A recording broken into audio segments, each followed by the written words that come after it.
In mapping the First World War, as I said, I was really using the Imperial War Museum archive. There are within that collection a number of captured German maps, for example, and aerial photographs.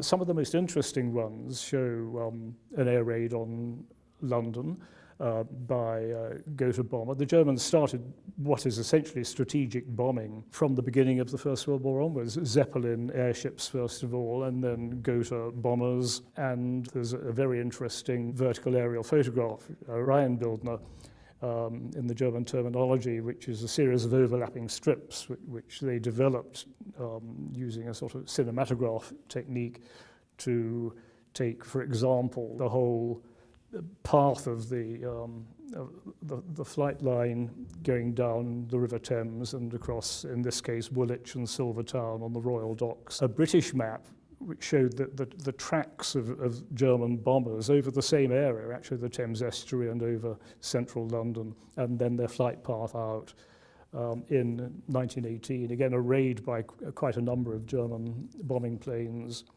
So this whole idea of strategic bombing being essentially a Second World War development is something, of course, nothing new. Indeed, it was in the First World War, the strategic bombing by the Germans, then copied by the Allies and the Independent Air Force, and then in the interwar period, the development of a doctrine by the Royal Air Force of strategic bombing, which really had terrorized civilian populations, Guernica, for example, and the idea that the bomber will always get through.